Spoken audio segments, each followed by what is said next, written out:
Teri Woods. Teri Woods is an esteemed author. You can find her at www.teriwoodspublishing.com. Teri, how are you doing? I'm doing good. How are you? Great. Excellent to have you on the show tonight. So, Teri, why don't we start by you telling us what made you want to become a writer? Well, I actually wrote True to the Game in 92, 93, and it just really lingered for quite a long time. It wasn't something that made me want to be a writer. A friend of mine read the book and said, you got to do something with this. You got to do something with this. And I was like, really? I've been in this closet for like maybe 6 years. Wow. Before I actually did anything with it. You just had it sitting. So when did you actually... Yeah. When did you actually put that book out? The first time was 1998. Okay. So True to the Game first came out in 1998. In 1998, I met a guy named Brian Murray, and he helped me. He had the books handmade. We had this lady, her name was Noveline. It's a little stationery shop in South Philly, and she glued them up. By hands. Yeah. Now, all the pages would fall apart and everything. It was a hustle. Oh, yeah. That was a hustle right there. That's from the ground up right there. Where are you originating and the thing from? was that it was typed on a typewriter. Type on a typewriter. Where I are you originating have three from? books. I have three of those. I am from Philadelphia. Okay, my family's from Philadelphia. So you are from Philadelphia now, because I read the book, and so I was curious of that. I didn't know if are you from Philadelphia? No, I'm not. So that's what when I read it, then I'm trying to think. I always tell people you have to Google my uncle. His name's Georgie Woods. Georgie Woods. Philadelphia. Okay. Is that now? Is Google this him where the anybody. aspiration you came could from? actually Google him. You could Google him next to anybody, like Georgie Woods, and probably put in Ray Charles, and something would come up.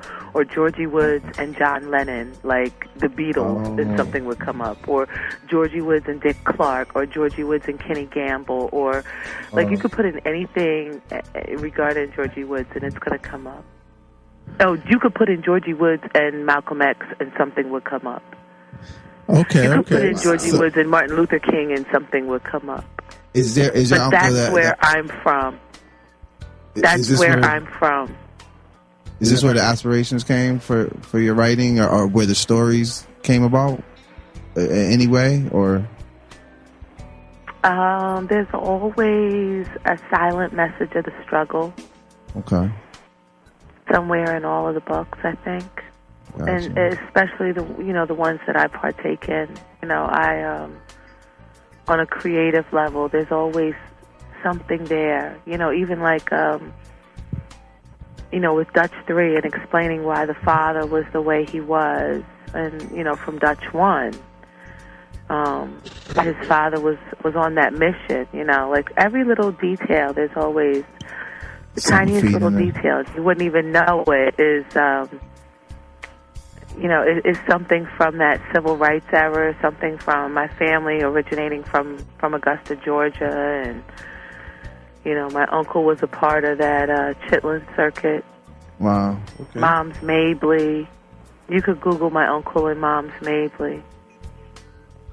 So that's where I come from, Philadelphia, and my father and my uncle Mo.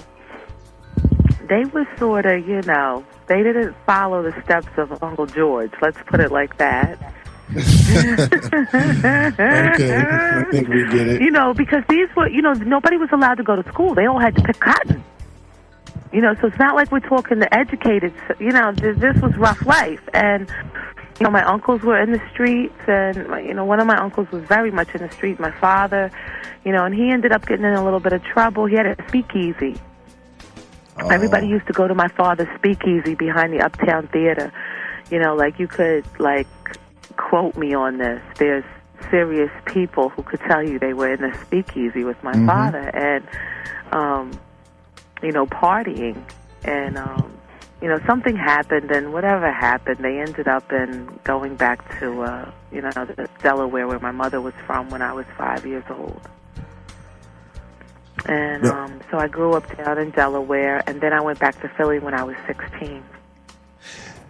I wanted to ask you, Teri, so, when did you feel, when is it that you knew that, you had something going with the writing, or what particular book did you put out where you felt like, you sort of made it in the field of writing? Probably when it's different levels of it, I guess. When you don't have to work anymore. When you don't need a day job, that your creativity is able to provide a roof over your head, and you don't have to work. You're able to focus on that. Absolutely. And build the business. Then, different things happen. Throughout, your career. You're awarded, or you're given accolades. You're given honor amongst your peers. People that you admire you. So it's little things as you go along, and you deal in the ladder, and you realize that you've created a certain amount of success, or a certain amount of your fan base, when you get a lot of response from wealth back, to power to responsibility, the whole nine. It all falls underneath it. Gotcha. Your first novel, True to the Game, just so our listeners know, how many copies have sold to date? I have, because I turned it over to Grand Central, I have no idea. So okay. I would imagine, Part 2 and Part 3 made the New York Times list. Part 3 was on the New York Times list, I think, for 6 weeks. Now, is that's a big marker? That's massive. That's massive movement. That's massive. You sort of feel the people. Yeah. You look at those lists, or you look at Sound Scan, or you look at Book Scan, and you're like, exactly. Yeah, people are listening. I can feel them listening. You know what I mean? You can feel it, So is that as a writer? Is that basically what a writer's trying to do, more or less? I mean, if they're trying to, just in their own ability, know that they made it, is New York Times a highlight? I say that to say, meaning, writing is a mental for me. I don't know if anybody's read New York's Finest, or anybody that's listening that's read New York's Finest, but there's a certain level in everything I do, even with Alibi 2. Oh my God.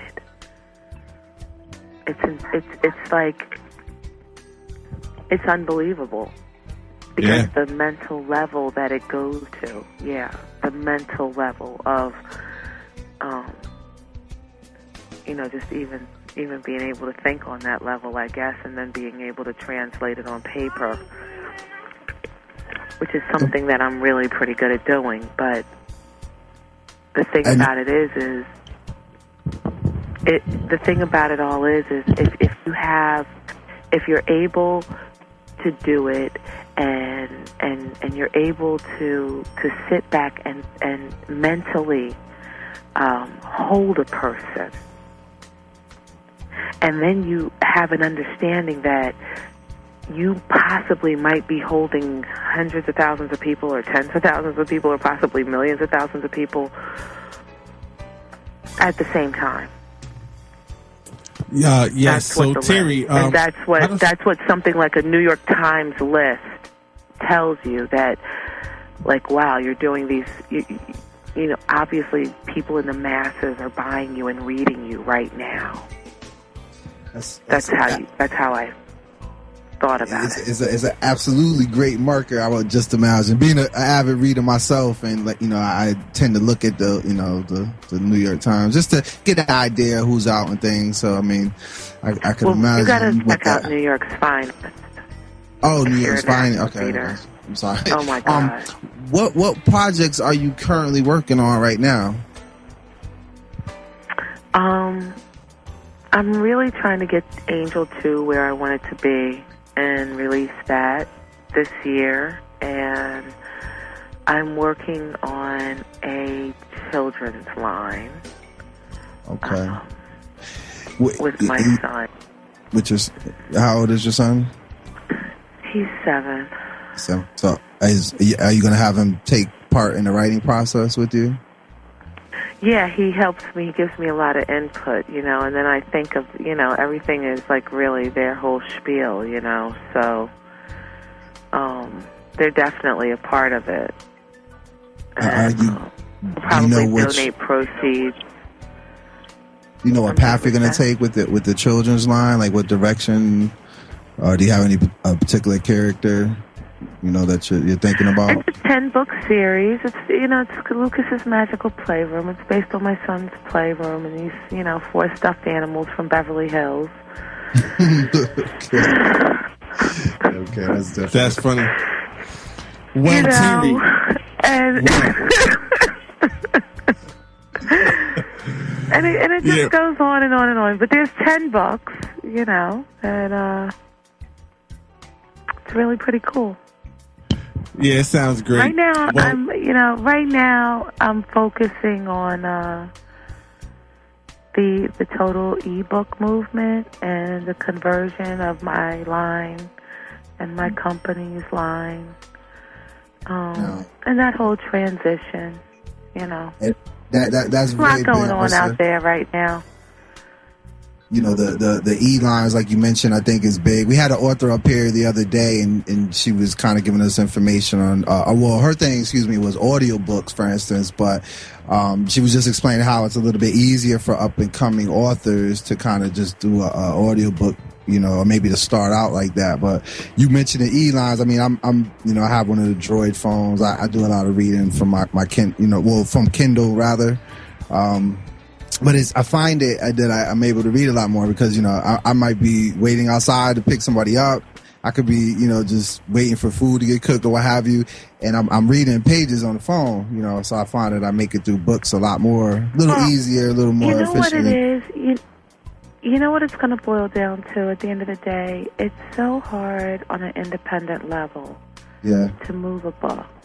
It's so hard to put your book together and do all these things, and then you're not allowed to be in a store, you're not allowed to have shelf space, you're not allowed to, it's just a really bad design, and it's just gotten worse over time. And it was much better, and it was much easier when I first started. But now it's really quite difficult, and your printing costs are going up, and I mean, then again, look at what you're doing to the trees. So in a way, we have the opportunity to take advantage of being able to reach one another and being able to purchase whatever we want through these gadgets, which is just unbelievable. And Steve Jobs is absolutely amazing. And, I'm just so excited for the prospect of e-booking my line. So when I come out with something, you e-market and you let people know and let them download into their library. And, they have the book forever.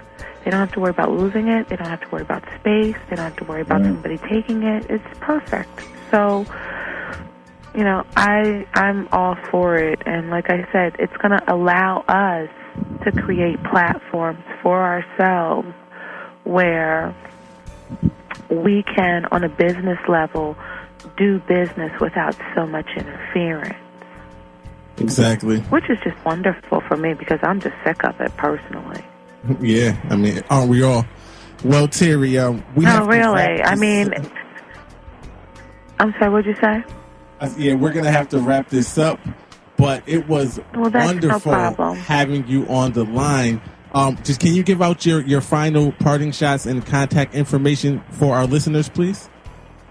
I mean, well, let me just say thank you to all the listeners who are fans, and I appreciate everybody's support. You can always reach me at www.teriwoodspublishing.com, and you can also go to barnesandnobles.com, amazon.com, and order any of the books at any time. And you can also order them from my website if you want them personally autographed. And that's really about it. Look for me in the look for me on your iPad and your Kindle and your Nook. We'll be looking out for the new Angel. Was Angel Angel Part 2? 2, as soon as, I'm very particular, so it has to be right. And I would rather it be perfect and right than to not be at all. Definitely. So when it's right, it will be released. And like I said, in the meantime, Circle Part 2 just came out this past summer, and New York's Finest was my last release by Sam Black, which is unbelievable. So, I'm really excited to be back out the trunk of the car, and I'm really excited to be independently moving product again. And I look forward to reaching everybody. And sorry I missed my interview last week. It's just, forget about it. It's so great character by just actually calling in and making up, and we appreciate that very much. Yes, we appreciate it, Terry. Thank you very much. Take care, Terry. Okay, well, we'll talk later. Okay. Thank you so much. See you. Bye-bye. Bye-bye. It's Teri Woods. Teri Woods, ladies and gentlemen.